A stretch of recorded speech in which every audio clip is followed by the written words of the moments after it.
빅데이터로 인터넷에서 화제가 되고 있는 이슈 살펴보는 시간입니다. 이슈의 수다. 김덕진 IT 커뮤니케이션 연구소장 얘기 나눠보겠습니다. 안녕하십니까? 네, 안녕하세요. 반갑습니다. 김덕진입니다. 네, 한 주간의 이슈 어떻게 뽑으셨습니까? 네, 빅데이터 플랫폼을 활용해서 8월 1일부터 이제 일주일간의 어떤 변화를 본 것인데요. 이번 주는 1,049만 5,107건으로 최근에 한 8,900만 건 정도 나왔었는데 이번 주에는 확실히 사람들이 SNS에 많은 의견을 남겼다고 볼 수 있을 것 같습니다. 일단 1위로 나온 것이 환경 분야인데요. 네. 키워드는 끓는 지구라고 하는 키워드입니다. 네. 이제 세계 기상기구에서 올해 7월은 관측 사상 가장 더운 달로 기록될 전망이라고 밝혔는데요. 안토니오 구테르스 유엔 사무총장이 이제는 지구 온난화 시대가 끝났다. 그리고 끓는 지구의 시대가 시작했다라고 이제 강하게 경고를 했습니다. 그러면서 지금 지구가 이상 고온으로 몸살을 앓고 있는 것에 대한 이야기를 한 것인데요. 실제로 북미나 유럽, 북아프리카, 동남아, 또 중동 지역에서 섭씨 40도를 넘나드는 폭염이 이어지고 있고요. 상당히 좀 이슈가 되고 있는 것이 어떻게 보면은 겨울이라고 할 수 있는 지역에서도 지금 여름과 같은 상태가 나오고 있다는 것입니다. 네. 예를 들면은 미국 알래스카주의 주도인 주노에서 빙하 붕괴에 따른 홍수가 우려되면서 저 지대 주민들에게 긴급 대피령이 내려지기도 했고요. 또 이제 이런 부분에 있어서 겨울을 원래 지나했었던 남미 지역에서도 지금 상당히 더운 이제 이슈가 되고 있습니다. 실제로 이제 우리나라에서도 환경과 관련된 이슈들이 많이 존재하고 있는 상황인데요. 네. 냉해에 이어서 이 폭우 또 이제 폭염까지 이제 이어지다 보니까 이제 과일 농사를 하시는 분들이 추석을 어떻게 지내야 되냐에 대한 고민이 있는 것 같습니다. 예를 들면은 복숭아 같은 경우는 잦은 비로 탄저병에 걸린 데다가 또 시간이 갈수록 썩고 있고요. 또 연그러가는 사과가 불볕더위로 인해서 폭염 피해를 입고 있다고 합니다. 그러니까 뜨거운 햇빛에 더워서 겉이 누렇게 변하고 있고 또 포도밭도 검붉게 익어야 될 포도밭이 푸른빛을 띠고 있다고 하는데요. 긴 장마로 일조량이 적어서 생육에 지장을 입히고 있다는 겁니다. 그만큼 어떻게 보면은 이 과일 당도도 제대로 올라가지 않아서 상품성도 떨어지고 있는 상황에서 폭염의 기세가 꺾이지 않으면 이 추석용 과일인 사과, 배, 작황에도 부정적 영향을 줄까에 대한 상당한 걱정이 있는 상황이다. 이렇게 말씀드릴 수 있을 것 같습니다. 자, 이 주제는 어떤 분야에서 나왔습니까? 2위 주제는 문화 분야인데요. 네. 키워드는 K-팝 콘서트, 좀 씁쓸한 콘서트입니다. 네. 우리가 알고 있는 이제 잼버리와 관련된 이야기로 보시면 될 것 같습니다. 원래 6일 날 K-팝 콘서트가 이제 우리가 알고 있는 새만금에서 열릴 것으로 이제 예상이 됐었죠. 근데 11일로 이게 연기가 됐고요. K-팝 콘서트가. 그렇게 되면서 이제 우리가 알고 있는 상암 월드컵 경기장에서 하는 거 아니냐는 얘기가 나오고 있는데 갑자기 이제 걸그룹 뉴진스, 그러니까 지금 가장 인기 있는 뉴진스가 갑자기 라인업에 포함된다라는 얘기가 나왔습니다. 그러니까 이게 뭐냐면 KBS에서 뮤직뱅크라고 하는 이제 음악 프로그램이 있지 않습니까? 예. 이 음악 프로그램 K-팝 슈퍼 라이브라고 하는 게 갑자기 11일날 금요일날 열리게 되고 이 부분에 있어서 이제 상암 월드컵 경기가 열리는 거 아니냐라는 얘기가 나오고 있는 겁니다. 그러니까 원래는 이제 6일 오후 8시에 전북에서 야외 특설 무대에서 이제 잼보리 이제 참여하는 학생들을 위해서 K-팝 콘서트가 열릴 것으로 이제 원래 예상이 됐는데요. 예. 이게 폭염 등에 의해서 갑자기 연기가 된 것이죠. 연기가 됐는데 결국 이게 KBS의 이제 말씀드렸던 뮤직뱅크 프로그램으로 연계가 되고 있는 것 같고요. 연계가 되는 것이 말씀드린 대로 뉴진스나 이제 기존에 원래 참여하지 않으려고 했었던 유명 어떤 K-팝 스타들이 같이 참여하고 있다라고 나오고 있습니다. 또 이제 SNS에서 이슈가 되고 있는 게 BTS가 지금 이제 군 복무 중인 분들이 있지 않습니까? 네. 근데 이 BTS도 이번에 잼버리 콘서트에 참여해야 된다, 안 해야 된다, 뭐 이런 얘기들까지 좀 나오고 있는 상황인데요. 그러다 보니까 이제 SNS상에서는 이런 것들을 좀 긍정적으로 보기보다는 좀 어떻게 보면 창피하다. K-팝이 이렇게 쓰이고 있다. 또 잼버리 행사의 본질은 어디에도 없다. 뭐 이런 얘기가 나오고 있고요. 또 잼버리 행사의 이슈를 아이돌 출연으로 막으려는 것이 아니냐라는 이슈도 있습니다.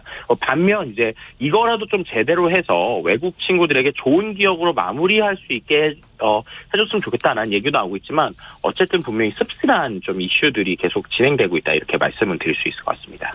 그러니까 KBS가 예정돼 있는 지금 아이돌들이 그러니까 K-팝 스타들이 출연하는 프로그램이 예정돼 있지 않았다고 하면 이 K-팝 스타들 뉴진스나 이런 스타들도 이번에 콘서트에 참석을 못할 뻔도 했었던 거네요. 그렇죠, 그렇죠. 일정이 워낙 바쁘니까. 맞습니다. 한편으로 좀 다행이라는 생각도 드네요. 자, 3위 주제로 가볼까요? 네, 3위 주제 같은 경우에는요, 생활 분야에서 나오고 있고요. 키워드는 폭염이라고 하는 키워드입니다.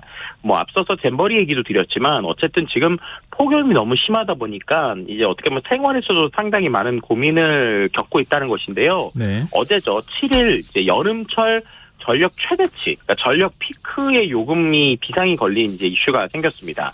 그러니까 한국전력이 7월, 8월 가정에서 전력 사용량이 최고 구간이 이제 450kWh를 넘어섰다는 것인데요. 이런 부분에 있어서 전기세에 대한 고민이 있지만 어쨌든 그럼에도 불구하고 지금 에어컨을 켜지 않으면은 거의 살 수가 없다라고 할 정도의 SNS에 의견이 나올 정도로 정말 더운 맞아요. 상황이라고 볼 수 있을 것 같고요. 네. 또 이제 이러다 보니까 지하철 고객센터에서도 2초마다 계속적으로 냉방 민원이 쏟아지고 있다고 합니다. 2초에 한 번 꼴로 너무 덥습니다라는 이야기가 계속 나오고 있는데 이게 이제 전화로 고성을 지르거나 욕설을 퍼붓는 경우도 있다고 그래요. 그러다 보니까 이제 운전을 하시는 분들도 운전에 집중을 하셔야 되는데 계속 이제 그 냉방에 대한 민원을 이제 비상시에 계속 그 열차에 알리게 돼 있는데 비상 통화 장치에서 계속 연락을 하고 있다는 것이죠. 기관사가 그걸 받는다는 거예요? 네, 맞습니다. 이제 실제로 저도 오늘 이제 지하철을 타봤는데 기관사분께서 계속 지금 이 냉방을 최대로 틀고 있기 때문에 조금 더워도 양해 부탁드립니다라는 방송을 계속 이어서 하셨거든요. 네. 근데 이 얘기는 결국엔 이렇게 얘기를 하다 보면은 이제 어떻게 보면 운전에 집중을 하시기가 좀 어렵지 않습니까? 그렇죠. 어떻게 보면 기록적인 폭염에 승객도 영무원도 그다음에 운전사분들도 힘든 여름을 보내고 있다라고 하는 게 SNS에 좀 나오고 있고요.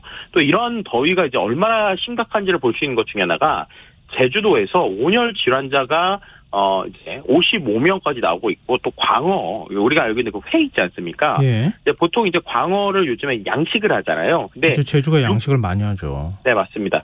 6,800마리가 이 더위 때문에 폐사를 했다고 해요. 그만큼이나 이제 많은 더위 때문에 이 폭염에 생선까지 금값이 되는 거 아니냐라는 고민도 있고요. 또 이제 우리가 생각하시면 배달하시는 분들 있지 않습니까? 예. 배달하시는 분들 역시도 이 폭염에 상당히 어려움을 겪고 있으시는 상황인데요. 그러다 보니까 이제 기후에서 일종의 사회보험이 필요한 것이 아니냐라는 얘기가 나오고 있습니다. 실제로 이제 인도에서는 폭염이 3일 이상 계속돼서 일을 하지 못하면 일당을 보상해주는 폭염 보험이 있다라는 이야기가 있다고 해요. 네. 그만큼이나 우리나라에서 이러한 실제로 사회보험적으로 이 폭염에 대해서 대책을 마련해야 되는 것이 아니냐라고 하는 이야기까지 최근에 나오고 있다. 이렇게 설명드릴 수 있을 것 같습니다. 이게 내년에도 또 이런 일이 반복될 것 같아서 걱정돼요. 네. 이게 앞으로도 계속 더 심해지면 어떡합니까? 그러니까요. 지금 이제 우리가 뭐 잼버리 사태 같은 경우에는 일회성이잖아요. 네. 그러니까 지금 잼버리도 상당히 큰 문제가 많은 상황이죠. 그래서 그 더위나 태풍 때문에 어떤 잼버리 인원들이 서울로 오고 있고 이런 것들이 계속 이슈가 되고 있는 게 있는데 이것만 해도 지금 거의 기후 재앙이라고 볼 수 있는데 중요한 것은 배달이나 아니면은 어떤 건설 노동자분들 같은 경우에 계속 이러한 더위에서 일을 하고 배달을 하셔야 되는 상황이라는 것이죠. 그럼 그런 상황들이 계속 유지가 될 때 과연 이것을 어떻게 버틸 수 있을까에 대한 좀 사회 보장적인 부분들이 이제 필요한 것이 아니냐라고 하는 좀 장기적인 관점에서의 의견들이 나오고 있다. 뭐 이렇게 같이 설명드릴 수 있을 것 같습니다. 자, 그럼 4위 주제는요? 네, 4위 주제 같은 경우에는요. 산업 분야고요. 초전도체라고 하는 키워드입니다. 이거 굉장히 관심 많이 끌어요. 만약에 우리가 초전도체를 진짜로 상온에서 이 초전도체가 실제로 뭐라 그럴까요? 저항이 0인 상태로 만들 수 있다고 하면 이건 뭐 세계 발명 아닙니까? 네, 어마어마한 발견이죠. 실제로 이제 이 이슈에 조금 관심이 없으신 분들에 대해서 간단하게 좀 설명드리면 LK99라고 하는 상온상의 초전도체를 우리나라에서 만들었다라고 하는 것들이 아카이브라고 하는 논문 사이트에 이제 올라간 것이라고 보시면 될 것 같습니다. 네. 그럼 이게 왜 중요하냐? 기존에 우리가 알고 있는 초전도체라고 하는 것들은요. 아주 이제 그 저온도 그러니까는 영하 뭐 몇백 도 이하의 온도에서나 움직였었던 건데 이번에 이제 연구 결과로 나온 우리나라에서 나온 연구 결과 LK99라는 건 이 아주 저온의 온도에서나 가능한 초전도체를 상온 그러니까 우리가 일반적으로 생활하는 이 온도에서 초전도체가 나올 수 있다라고 하는 것을 이제 연구를 한 것이에요. 네. 그러다 보니까 이거에 대한 많은 지금 전 세계적인 이슈가 좀 집중되고 있고요. 그러다 보니까 해외 전문가들이 이것을 검증할 수 있는가에 대한 좀 신중론을 가지고 있습니다. 왜냐하면 이게 정말로 성공한다 그러면 정말 거의 뭐 이제 SNS에서 노벨상급이다 뭐 이런 얘기가 나오고 있는 상황인데요. 네. 어쨌든 이것을 입증하는 데 관련돼서 신중론에 상당히 지금 무게를 두고 있다는 것이죠. 말씀드린 이 초전도체라는 것이 LK99라고 하는 것이 아카이브를 통해서 지금 발표되고 있는데요. 이게 그럼 초전도체가 뭐냐? 한마디로 이제 전기 저항이 없다는 겁니다. 네. 그러니까 전기 저항이 없다. 그러니까 에너지 소모 없이 전류를 무한대로 흘려보낼 수 있다는 건데요. 그럼 이게 어디에 쓰일 수 있냐라고 하면 예전에 93X4를 생각하시는 분들은 그 자기부상열차라는 걸 아실 겁니다. 네. 자기부상열차라고 하면은 쉽게 말하면 기차가 이렇게 떠 있는 거잖아요. 근데 떠 있는데 이게 움직이는데 거기에서 이제 마찰이라는 게 분명히 생기게 되죠. 네. 근데 초전도체가 정말로 상온에서 되면은 거기에서 마찰이 없으니까 어떤 자기부상열차가 속도를 엄청나게 내는데 거기에서의 어떠한 그 문제가 없다는 것이고요. 그 외에도 뭐 전력 손실 없이 에너지를 전송하거나 아니면 초고속 슈퍼컴퓨터가 되거나 아니면 MRI 장비 같은 경우도 지금은 이 초전도체가 되기 위해서 아주 낮은 온도를 써야 되는데 이게 상온에서 되다 보니까 아주 비용을 절감할 수 있는 상황이라는 것입니다. 이러다 보니까 이게 정말로 되면은 노벨상급인데 정말 검증이 가능한 것인가에 대해서 지금 해외 과학계에서 계속 검증을 하고 있는 상황이라고 볼 수 있을 것 같고요. 네. 이제 이것을 만든 퀀텀 에너지 측 같은 경우에는 한 달 안에 이런 초전도체가 구체적인 데이터가 발표될 수 있을 것이라고 얘기하고 있는 것이죠.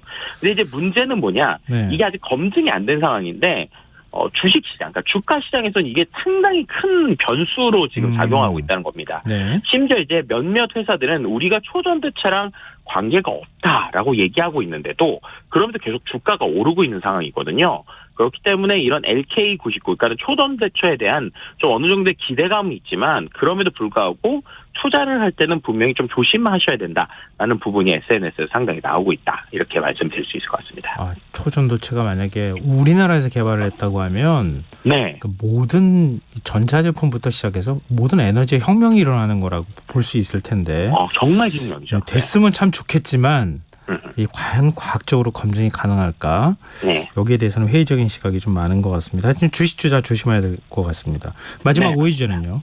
5위 주제는 사회 분야고요. 사건 사고 영역의 난동이라고 하는 키워드입니다. 최근에 정말 참 여러 가지로 참 씁쓸하고 좀 힘든 상황이 이어지는 것 같습니다. 해화역, 인천 등에서 살인 예고가 잇따라서 있고요. 그런 부분에 있어서 지금 살인 예고에 대해서 올린 것들을 온라인 사이트를 통해서 살인 예고 글을 올린 이들을 잇따라 구속하는 이슈가 발생한 것인데요. 서울중앙지법이 해화역에서 흉기 난동을 벌이겠다라고 예고한 30대 왕모 씨 등에 대해서 구속영장을 발부한 상황입니다. 그 외에도 살인 예고들이 계속 올라오고 있거든요. 그런데 여기서 194건을 수사했는데 65명을 검거했고 좀 씁쓸한 얘기 10대가 절반 이상이라고 합니다. 또 그 외에 또 울산에서도 초등학교 흉기 난동 예고가 일어났다가 초등생이 자수하기도 하고요. 또 그 외에 광주에서는 등산용 도끼를 허리에 찬 채 시립도서관을 출입하는 50대 정신질환자가 경찰에 붙잡히기도 하고 동대구역에서도 가방 속에 있는 흉기를 떨어뜨린 30대 남성이 경찰에 붙잡히기도 하는데요. 이런 공공안정을 해치는 무차별 범죄에 대해서 근본적인 좀 대책이 필요한 것이 아니냐라고 하는 SNS의 이야기들이 계속 이어지고 있는 상황이다. 이렇게 말씀드릴 수 있을 것 우리 같습니다. 사회를 다시 한번 보게 된 것 같아요. 많은 국민들이. 네, 이슈의 수다. 지금까지 김덕진 IT 커뮤니케이션 연구소장과 함께했습니다. 고맙습니다. 네, 감사합니다. KBS 라디오 김성환의 시사야 1부 순서 여기서 마무리하겠습니다. 전 11시 정각 2부에 다시 찾아오겠습니다.